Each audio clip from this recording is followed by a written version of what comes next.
여러분, 당뇨병이 얼마나 무서운 병인지 아십니까? 저는 30년 넘게 당뇨 환자분들을 봐왔는데요. 이 병 때문에 눈이 멀고 다리를 절단하고 신장 투석을 받으시는 분들을 정말 많이 봤어요. 그런데 더 가슴 아픈 건 뭔지 아세요? 대부분의 환자분들이 열심히 노력하시는데도 혈당이 안 잡힌다는 겁니다.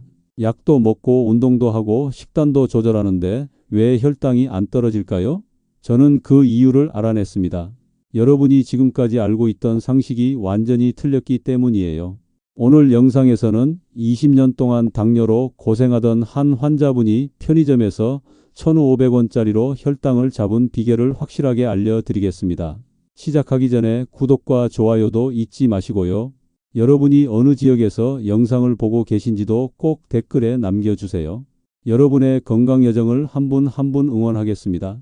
여러분, 당뇨병이 얼마나 무서운 병인지 아십니까? 저는 30년 넘게 당뇨 환자분들을 봐왔는데요. 이 병 때문에 눈이 멀고 다리를 절단하고 신장 투석을 받으시는 분들을 정말 많이 봤어요. 그런데 더 가슴 아픈 건 뭔지 아세요?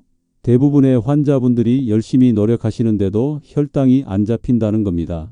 약도 먹고 운동도 하고 식단도 조절하는데 왜 혈당이 안 떨어질까요? 저는 그 이유를 알아냈습니다. 여러분이 지금까지 알고 있던 상식이 완전히 틀렸기 때문이에요. 당뇨병이라는 말 들어보셨죠? 사실 이게 소변에서 단 게 나온다는 뜻이에요. 혈액 속에 당이 너무 많아서 소변으로 넘쳐나는 겁니다. 정상인은 혈당이 100 이하로 유지되는데 당뇨 환자는 200, 300 심지어 400까지 올라가요. 이렇게 혈당이 높으면 어떻게 될까요? 혈관이 망가집니다. 온몸의 혈관이 다 손상되는 거예요. 특히 작은 혈관부터 망가지기 시작해요.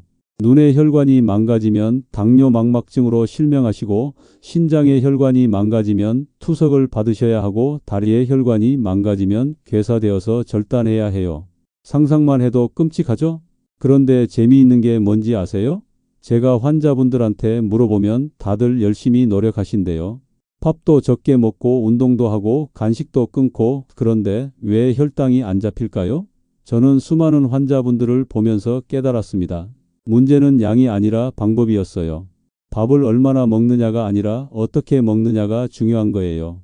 여러분, 똑같은 밥 한 공기를 먹어도 어떻게 먹느냐에 따라 혈당이 70 오를 수도 있고 150 오를 수도 있어요.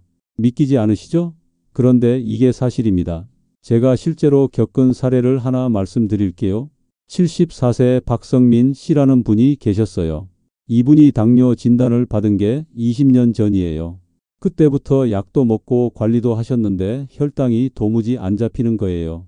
아침 공복에 재면 150, 식후에는 250까지 올라가고 합병증도 시작됐어요.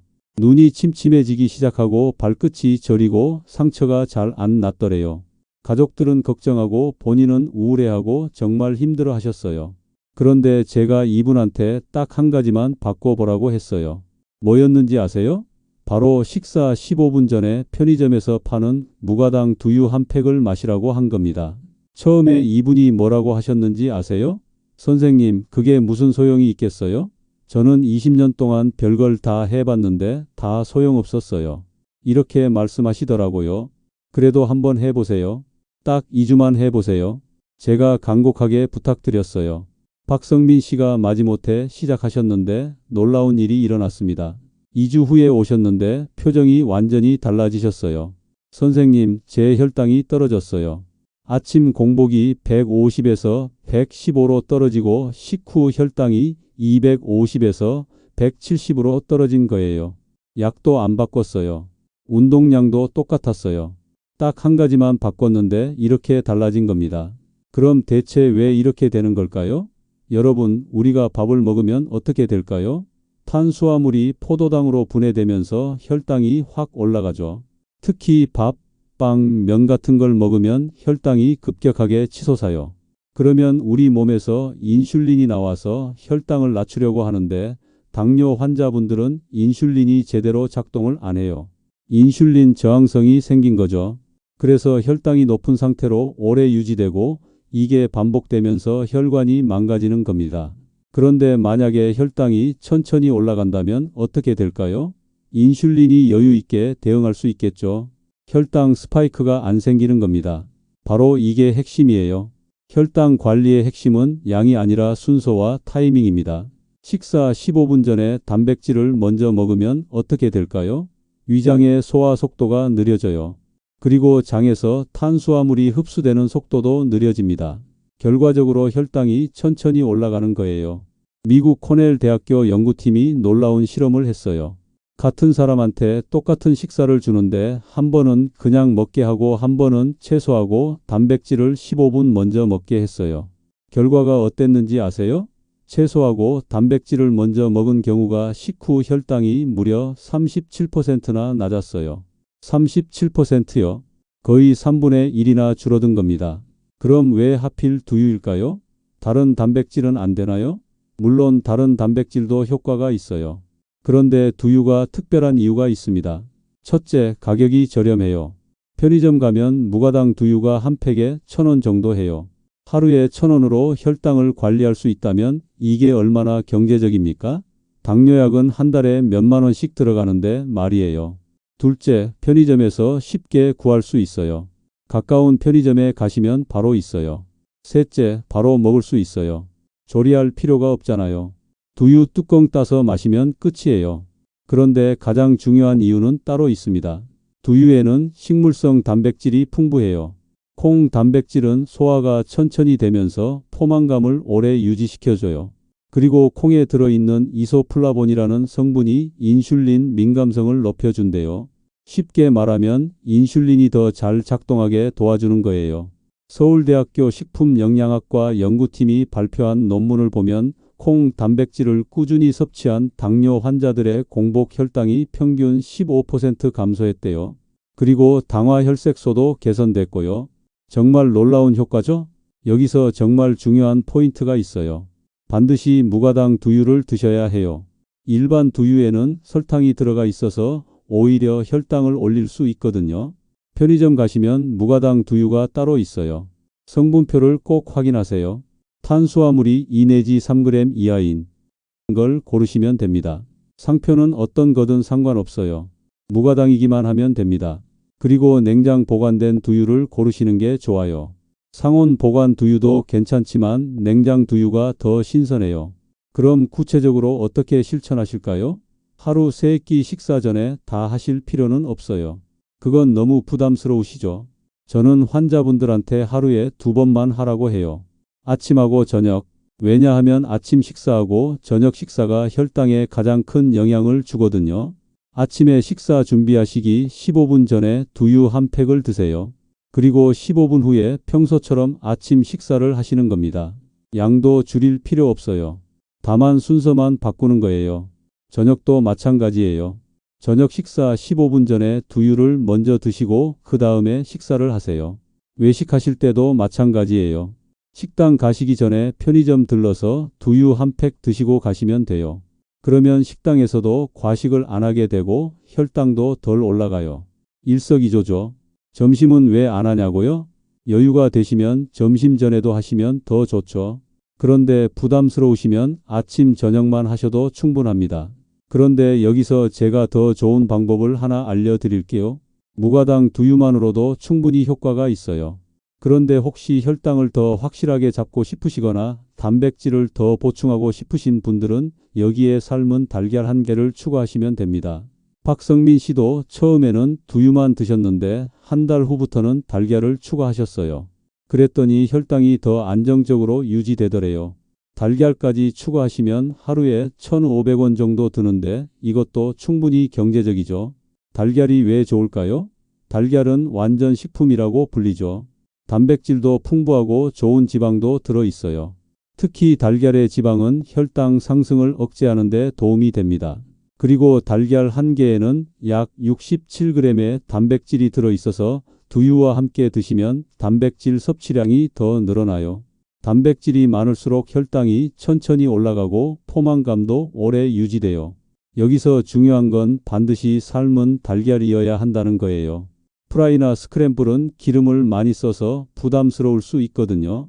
삶은 달걀이 가장 깔끔하고 소화도 잘 돼요. 그럼 달걀을 매일 먹으면 콜레스테롤이 올라가지 않냐고요?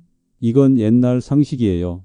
최근 연구들을 보면 달걀을 하루에 한두 개 먹는 건 콜레스테롤에 거의 영향을 안 준대요. 오히려 좋은 영양소를 많이 얻을 수 있어요. 그러니까 걱정하지 마시고 드셔도 됩니다. 다만 처음부터 부담스러우시면 두유만 드시다가 익숙해지시면 달걀을 추가하세요. 무리하실 필요 없어요. 천천히 하나씩 실천하시면 됩니다. 여기서 끝이 아니에요. 제가 더 중요한 걸 알려드릴까? 바로 먹는 순서예요. 식사할 때도 순서가 있습니다. 채소를 제일 먼저 드시고 그 다음에 고기나 생선 같은 단백질을 드시고 마지막으로 밥을 드세요. 이게 정말 중요해요. 밥을 제일 마지막에 먹으면 이미 위장이 채소하고 단백질로 어느 정도 차 있어서 밥을 많이 못 먹게 돼요. 자연스럽게 탄수화물 섭취가 줄어드는 거죠. 그리고 혈당도 천천히 올라가고요. 일본 오사카 대학교 연구팀이 이걸 검증했어요. 똑같은 식사를 하는데 밥을 먼저 먹은 그룹하고 채소를 먼저 먹은 그룹으로 나눠서 실험했더니 채소를 먼저 먹은 그룹이 식후 혈당이 20에서 30% 낮았대요. 그럼 여기서 여러분이 궁금해하실 만한 걸 몇 가지 말씀드릴게요. 첫째, 왜 15분이냐? 10분은 안 되고 20분은 안 되냐? 이렇게 물어보실 수 있어요. 15분이라는 시간은 단백질하고 지방이 위장에서 어느 정도 소화되기 시작하는 시간이에요. 10분은 너무 짧고 20분 이상은 너무 길어요. 15분이 딱 적당해요. 둘째, 두유 대신 우유는 안 되냐? 우유도 괜찮아요. 그런데 우유에는 유당이 들어있어서 사람에 따라서 혈당이 약간 올라갈 수 있어요. 무가당 두유가 더 안전합니다. 셋째, 이렇게 하면 약을 끊어도 되냐? 절대 안 됩니다. 이건 약을 대체하는 방법이 아니에요. 약을 먹으면서 추가로 하는 관리법이에요. 약을 임의로 끊으시면 안 돼요. 다만 꾸준히 하시면 담당 의사 선생님이 약을 줄여주실 수도 있어요. 실제로 박성민 씨도 6개월 후에 약이 줄었어요. 넷째, 비용이 얼마나 드냐? 두유만 드시면 하루에 1,000원이니까 한 달에 3만 원이에요. 달걀까지 추가하시면 한 달에 4만 5천 원이고요. 커피값보다 싸죠. 당뇨약 값이나 나중에 합병증 치료비 생각하면 훨씬 경제적입니다. 자, 그럼 이제 절대 하시면 안 되는 것들을 알려드릴게요. 아무리 두유를 먹어도 이런 실수를 하시면 소용이 없어요.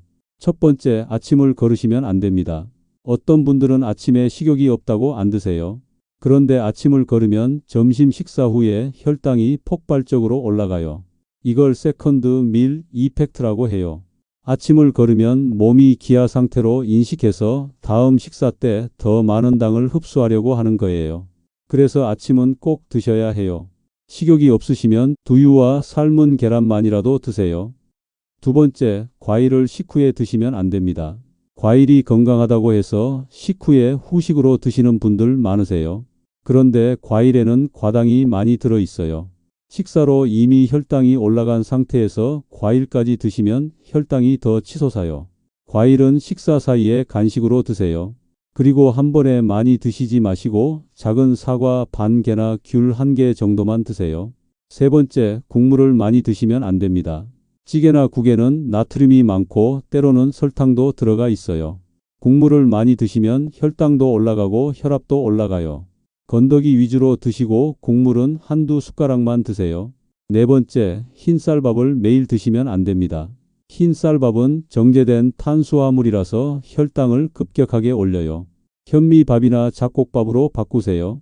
처음부터 완전히 바꾸기 어려우시면 흰쌀하고 현미를 반반 섞어서 드세요. 그리고 점점 현미 비율을 높이는 거예요. 현미에는 식이섬유가 풍부해서 혈당 상승을 억제해줘요. 다섯 번째, 빵하고 면을 자주 드시면 안 됩니다. 밀가루 음식은 쌀밥보다 혈당을 더 빨리 올려요. 특히 흰빵, 라면, 우동 이런 건 정말 위험해요. 일주일에 한두 번 정도만 드시고 드실 때도 꼭 채소하고 단백질을 먼저 드세요. 여섯 번째, 청량음료를 절대 드시면 안 됩니다. 콜라, 사이다, 주스 이런 건 액상 과당 덩어리예요. 마시는 순간 혈당이 확 치솟아요. 갈증 나시면 물을 드세요. 물이 싱거우시면 레몬 한 조각 넣으시거나 보리차를 드세요. 일곱 번째, 과자하고 빵을 간식으로 드시면 안 됩니다. 과자에는 설탕하고 정제된 밀가루가 가득해요. 간식이 드시고 싶으시면 견과류나 치즈 한 조각을 드세요. 8번째, 술을 자주 드시면 안 됩니다. 술은 간에서 당 조절 기능을 방해해요. 특히 소주나 맥주는 혈당을 크게 올려요. 정 드셔야 되시면 일주일에 한 번 정도만 소량만 드세요. 자, 여기까지가 하시면 안 되는 것들이었어요. 그럼 이제 혈당 관리에 도움이 되는 추가 습관들을 알려드릴게요. 첫째, 식후에 꼭 걸으세요. 식사 후 30분 이내에 10분만 걸어도 혈당이 확 떨어져요. 왜냐하면 근육이 당을 소비하거든요. 저는 환자분들한테 항상 말씀드려요. 식사 후에 설거지하세요. 청소하세요. 산책하세요. 뭐든 좋으니까 몸을 움직이세요. 소파에 앉아서 TV 보시면 혈당이 높은 상태로 유지돼요. 둘째, 물을 자주 드세요. 혈당이 높으면 소변으로 당이 빠져나가면서 수분도 같이 빠져요. 그래서 당뇨 환자분들은 탈수가 되기 쉬워요. 하루에 8잔 정도 드시는 게 좋아요. 한 번에 많이 드시지 마시고 조금씩 자주 드세요. 셋째, 스트레스를 줄이세요. 스트레스를 받으면 코르티솔이라는 호르몬이 나와서 혈당을 올려요. 그래서 화나는 일이 있거나 걱정이 많으시면 혈당이 오르는 거예요. 심호흡을 하시거나 명상을 하시거나 좋아하시는 취미 생활을 하세요. 넷째, 충분히 주무세요. 수면 부족도 혈당을 올려요. 밤에 최소 7시간은 주무셔야 해요. 잠이 안 오신다고 술 드시면 안 되고요. 자기 전에 따뜻한 물로 샤워하시고 방을 어둡게 하시고 편안한 음악을 들으세요. 다섯째, 정기적으로 혈당을 체크하세요. 집에 혈당 측정기가 있으시면 일주일에 2~3번은 재보세요. 아침 공복하고 식후 2시간 혈당을 재시면 돼요. 그래야 자기 혈당 패턴을 알 수 있어요. 여섯째, 체중을 관리하세요. 비만은 인슐린 저항성을 악화시켜요. 체중을 5%만 줄여도 혈당이 크게 개선된대요. 무리하게 굶으시면 안 되고요. 제가 알려드린 방법대로 식사 순서를 지키시고 운동을 꾸준히 하시면 자연스럽게 체중이 줄어들어요. 일곱째, 근육을 키우세요. 근육은 당을 소비하는 공장이에요. 근육이 많으면 혈당 관리가 쉬워져요. 집에서 간단한 운동만 하셔도 돼요. 하루에 10분씩만 하셔도 효과가 있어요. 여덟째, 발을 잘 관리하세요. 당뇨 환자분들은 발에 상처가 나면 잘 안 낫고 감염되기 쉬워요. 매일 발을 씻으시고 잘 말리시고 상처가 있는지 확인하세요. 신발도 편한 걸 신으시고요. 자, 여기까지가 혈당 관리를 위한 생활 습관이었어요. 그런데 아직 제일 중요한 이야기가 남아 있습니다. 바로 저혈당 증상이에요. 혈당이 너무 높은 것도 위험하지만 너무 낮은 것도 위험해요. 특히 당뇨약을 드시는 분들은 저혈당이 올 수 있어요. 저혈당 증상을 꼭 알아두셔야 해요. 첫째, 갑자기 식은땀이 나고 손이 떨려요. 둘째, 가슴이 두근거리고 불안해져요. 셋째, 배가 고프고 어지러워요. 넷째, 머리가 아프고 집중이 안 돼요. 다섯째, 눈앞이 흐려지고 말이 어눌해져요. 이런 증상이 나타나면 즉시 사탕이나 주스 같은 단순당을 드셔야 해요. 15분 후에 다시 혈당을 재보시고 여전히 낮으면 다시 드세요. 저혈당은 정말 위험해요. 심하면 의식을 잃을 수도 있고 생명이 위험할 수도 있거든요. 그래서 당뇨 환자분들은 항상 사탕이나 초콜릿을 가지고 다니셔야 해요. 그리고 가족들한테도 저혈당 증상을 알려주세요. 만약에 의식이 없으시면 가족들이 바로 119에 전화해야 하니까요. 반대로 고혈당 증상도 알아두셔야 해요. 첫째, 소변이 자주 마려워요. 혈액 속의 당이 소변으로 빠져나가면서 수분도 같이 빠져나가거든요. 둘째, 갈증이 나고 입이 말라요. 수분이 부족해서 그래요. 셋째, 피곤하고 무기력해요. 세포가 당을 제대로 이용 못해서 에너지가 부족한 거예요. 넷째, 시야가 흐려져요. 혈당이 높으면 눈이 수정체가 부어서 그래요. 다섯째, 상처가 잘 안 낫고 감염이 잘 돼요. 이런 증상들이 계속되면 병원에 가셔야 해요. 혈당이 너무 높은 상태가 오래 지속되면 당뇨병성 케톤 산증이 올 수 있고 이건 응급 상황이에요. 여러분, 제가 오늘 말씀드린 내용을 정리해 드릴게요. 첫째, 혈당 관리의 핵심은 양이 아니라 순서와 타이밍입니다. 밥을 얼마나 먹느냐가 아니라 어떻게 먹느냐가 중요해요. 둘째, 식사 15분 전에 무가당 두유 한 팩을 드세요. 편의점에서 1,000원이면 살 수 있어요. 원하시는 분은 여기에 삶은 달걀 1개를 추가하시면 더 좋아요. 셋째, 식사할 때는 채소 먼저, 단백질 다음 밥은 마지막에 드세요. 넷째, 절대 하시면 안 되는 것들을 피하세요. 아침 거르기, 과일을 식후에 먹기, 국물 많이 먹기, 흰 쌀밥, 빵과 면, 청량음료, 과자, 술 이런 것들이요. 다섯째, 혈당 관리에 도움되는 습관을 실천하세요. 식후 걷기, 물 많이 마시기, 스트레스 줄이기, 충분한 수면, 정기적인 혈당 체크, 체중 관리, 근육 운동, 발 관리 이런 것들이요. 여섯째, 저혈당하고 고혈당 증상을 꼭 알아두세요. 응급 상황에 대비하셔야 해요. 여러분, 당뇨병은 관리하는 병이에요. 완치는 어렵지만 잘 관리하시면 합병증 없이 건강하게 사실 수 있어요. 박성민 씨처럼요.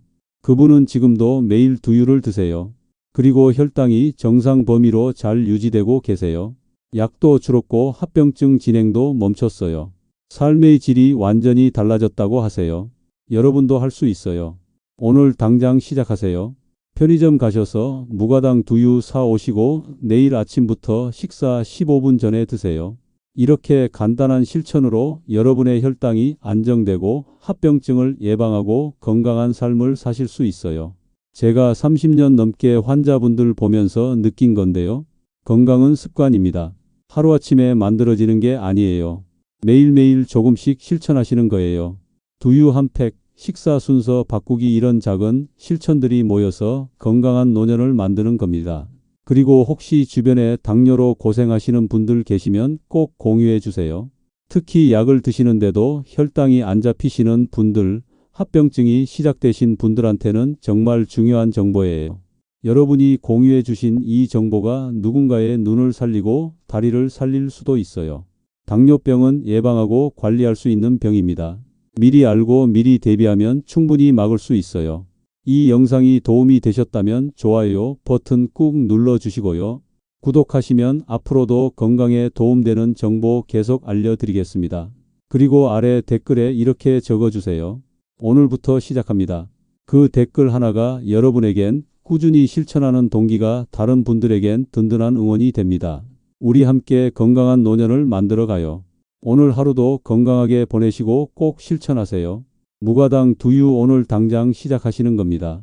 여러분의 건강 제가 응원하겠습니다. 감사합니다.